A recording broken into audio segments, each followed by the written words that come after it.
Welcome into the latest edition of Extra Time. We have Aage, Fjortoft, Frank Leboeuf and Shaka Hislop, and it's a very harmonious group today, so don't be expecting any debates, any arguments, anything of the sort. All right, we'll start with you then, Jan, shall we? Jan. Okay. How has Erling Champions League Haaland reacted to getting knocked out of the Champions League? Well, that's a good question, because he was on the bench for the last game and he was supposed to get some minutes. And he came in the 68th. In the 81st minute, he had scored 2 with his header. And he had some, interesting body language afterwards, because I think he will miss Champions League. He got a fantastic record. If I remember, 23 90 games or something. Sensational stats. So he will miss Champions League. I'm not sure that he's very happy with what his teammates did when he was away. Is Riley Craig's dog? It might be. I'm just looking at the name. One of Craig's dogs. Yeah. The big golden doodle. Big golden doodle. Might I'm well sure be, that's huh? Craig's dog has tweeted the show. Yeah, one of Craig's dogs. It's growing, the number of dogs he's got. All right, Frank, very important question for you here. I expect a very good answer. Aage says, Frank, the other day you said you're not sure if Serie A is on the level of Liga. What do you make of Juventus, who are 5th in Serie A, topping a group with the champions of Europe in it? Ooh. Well, I would call that the exception to the rule. You can't get Frank that easy. Politician. No, but I saw Chelsea hammering Juventus at Stamford Bridge 4-0. When was the last time Juventus lost 4-0 in Champions League? I don't think it never happened. So, of course, you can have a good game. You can do well at some points, and maybe Juventus deserve to be in the last 16. But I think the level of the Serie A dropped every decade more and more, and sometimes we forget about the Ligue 1, where you have, for example, Lille and Paris Saint-Germain in the last 16 of the Champions League. And it's why I say that maybe we have to give more credit to the Ligue 1 that we normally give to the Serie A. I'm not there to judge which is better, but I think Serie A, or people of the Serie A, have to, question themselves about their level and the way to react. I got another argument for you, Frank. Roma played Bodø/Glimt of Norway. Bodø/Glimt, they play where Santa Claus is living. And they lost 6-1. Bodø/Glimt 6, Roma 1. So that is another argument for you. But Jan, remember, Mourinho wasn't playing with... His players were just not invested in this game. He can't rely on those players. He said so himself. Exactly. And then I asked him, will you play your best team in Stadio Olimpico? And he did. And that was a 2-2 game. And Bodø/Glimt should have won that game as well. Okay. We'll just ignore it. I just like to hear Jan say Bodø/Glimt. Bodø/Glimt. Can you say it again? One more, Jan. Which one? Bodø/Glimt. Bodø/Glimt. Bodø/Glimt. Frank, were you there when Chelsea played in Tromsø with the snow game? No, you weren't there. Were you? Yes. I played that game, and we had to stop the game 3 times during the second half because we couldn't see the lines anymore because of the snow. That was funny. One time I went for the header with the striker, and I fell, and I badly fell, and the striker came up to me with a ball of snow, and you say, "Do you need some ice?" I say, "Yes, thank you very much." I think we lost 3-2 that game. 3-2, yeah. And we won the second leg 7-0, I think. Yeah, I can't remember that. I was going to say, you remember the defeat, though, right? I think that's the only reason he asked you the question. Shaka, why is Stevie hating on Atleti? I mean, this was a rant. Football should be democratic, and there are different ways to play and win. I love watching a hard battle alongside emotions, and it's not always about attacking and pretty football. Look what happened to Atalanta today. What's your take? Well, Sepp, let me just say you're in a minority in that you just take the game for the result. Listen, I understand Stevie's point, especially when you consider Stevie's own history in this game. Playing for Liverpool, the type of football that they played back then, the success that they had with it. And in all honesty, we are allowed to be romantics about the game. We don't have anything invested in the result. So we would like to see the game played a certain way. And as I say, Steve knows that you can play attractive football and yet win. And that's his big disconnect with Atletico Madrid. That despite their spending, despite their success and investment and the experience that they get, their football does not seem to evolve. Their football has stayed exactly the same. It's getting them results, and that's fine. And as far as Atletico Madrid fans go, that's all that matters. But if you're not an Atleti fan and you see the kind of success and money that's coming into the club, you just want a little bit more. But to Seb's point, football is democratic. I'm not sure what that means, that football is democratic, but Atleti can do as Atleti would like. Well, a win always feels like a win anyway, right? It does. It does. But again, we don't have that investment. We don't have that investment with Atletico Madrid. It can be a boring we don't win. care. Yeah. It can be a boring game, a boring win, you know. And we're not fans of Atleti. And I remember Christophe Dugarry smashing every time Simeone's tactic because of the boring way of playing football. When I watch Atleti, I can be amazed by the way they think defensively, tactically.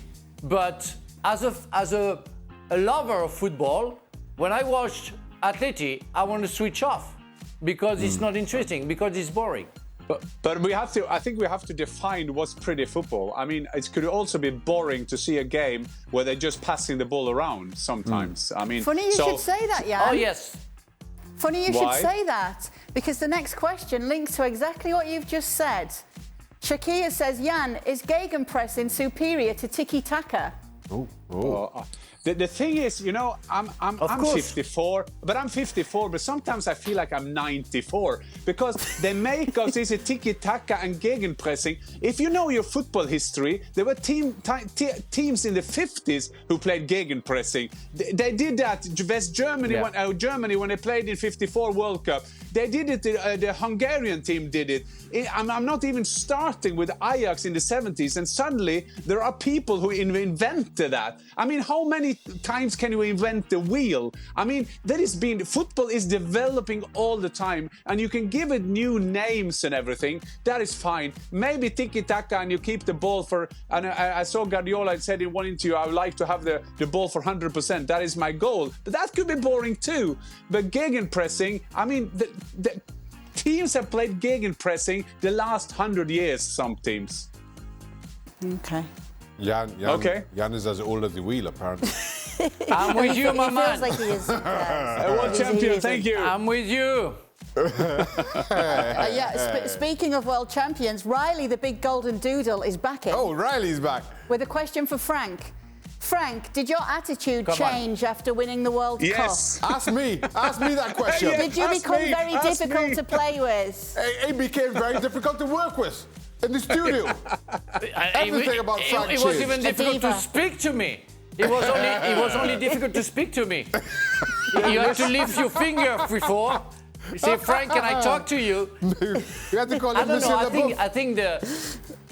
I think yes, exactly, sir. You have to call me sir because I'm a knight of the Republic. I will be English. You would have to call me sir. But no, I think the people change around us where they see us. You know, we went for dinner last time, as you saw the pictures on Instagram about me and Zidane and the others. And then after we went for a drink in a nice restaurant, and people, you know, started to clap when we came in, sorry.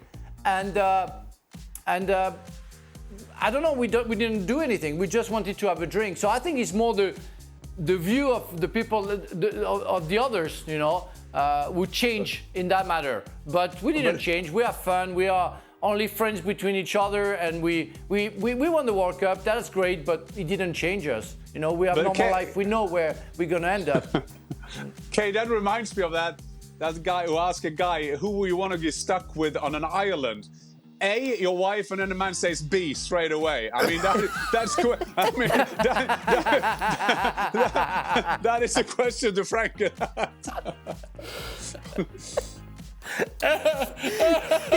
Oh, that's not nice. That's not nice. It's good we're not live, so he's going to be cut off, so don't worry. B.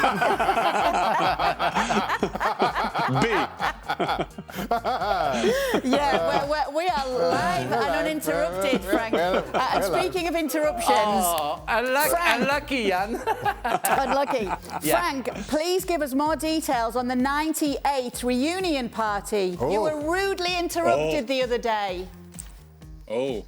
No, I don't want to say too much. We have a friendly agreement, I would say. It was absolutely fantastic. We shared some good times, talking about everything. Football, of course, and I know it didn't please Stevie and Craig because they don't like to talk about football, whatever. But we talked about golf, we talked about family, we talked about the future, what we wanted to do. We want to organize some stuff to get some money for charities as well. So it was also the purpose of the reunion. So many things. At the end, it was simply 3 hours of fantastic time. Oh, that's nice. And it's Place Vendôme. It's at midnight. Nobody is around there. And it's funny that the five of us, plus Thuram and Karamba, we went to that restaurant that I talked about. But Zinedine Zidane went back to this hotel because it's impossible for him to go in a public place because people are going to get crazy in France. So he had to go back to the hotel and stay on his own. But we had a very good time all together. That looks like a reunion of a boy band. Can we see that again? Can I please see that again? Please see the photo again. And I'm the singer. What about that band? Play and I'm the singer. Old song again. You can Play see that old song again. Oh, it's a very nice band. picture, Frank. You look very happy. Yeah, it was. Yeah. Okay. Jan, the next one's for you. Okay. Who would you pick between Pirlo and Beckham in terms of free kicks and set-piece abilities? Beckham. Any day. Beckham. Pirlo was good. Fantastic player. Both good looking. If I was after, I would go for both of them. But great set pieces. Both of them. But David Beckham, for me, number one. I mean, the technique, he kind of revolutionized the way you make crosses, you did free kicks, you made corners. So any day, David Beckham. I don't know why you had to throw in that he was good looking there. I'm not sure what that had to do with. They are good looking. He is from dead balls. Shaka, you have to. Yeah, but Shaka, you have to be go back to your feelings. Good looking players. Okay. Frank? No, but that's good because we're not live, so it's okay. It's going to be cut off too, So, Jan's just out here objectifying football players. We're not live, so don't worry. All right. Yeah, don't worry. No problem. Man, he's good we're looking. Let's change the subject, shall we? Seeing as though we're not live. Shaka, your Wikipedia page says that you were either 6'6" or 6'4". Can you please clarify your actual playing height for us? I love that playing height. Yeah. Did it change to everyday life? It depends if he wears his high heel or not. That depends the day he wears the high heel. I love his studs with. I am just under 6'5". My kids measured me a couple of weeks ago. So I'm just about 6'4" and 3/4, but I've always said 6'4". I've never claimed 6'6". I don't know where that came from. But I've Shaka, always when you claimed played... 6'4". But Shaka, when you played, I remember you as 5'9" or something when you played. Goodness me. That's not very nice. But I was good looking. I used to be good looking though. The pressure. We call that the pressure. So nearly 6'5". I'm just under I'm just under 6'5". There you go. Somebody can update that on Wikipedia for us. But that was his actual playing height. Can we talk about the weight now? Can we talk about the weight? That's interesting. No, thanks. The weight as well. Can we... Moving on. Moving on. I weigh 5'9". Oh, wow. It's another one for you, Shaka. Can Shaka do a power ranking of his best holiday destinations? Trinidad and Tobago, number one. Tobago, number one. That's not holidays. That's going love home. Tobago. That's going home. That's not holidays. Yeah, that's Trinidad is home. Tobago. The music's back. The The music's back. No. Capri. Capri, you said it the other day. Why? What did you like so much? I loved Capri. You could people watch. Food was good coffee. Yeah. Dancing, not so much as we see from Frank and Jan there. Number 3, Anguilla. Barbados. And number 5, Antigua, Barbados. I don't know where I'm going to go. Mauritius. I'm going to go Mauritius for number 5. I mean, they're pretty hard to disagree with. The goalkeeper ones, maybe. The team ones, maybe. But holiday destinations, I cannot be doubted on. Absolutely nailed it. Listen, thanks so much for all your questions. Thanks for sending them in to have them answered here on Extra Time. We'll be back tomorrow. We'll do the same again, and we'll be looking ahead to the weekend in football. Thanks so much for being with us. Be sure to always catch us 7 days a week.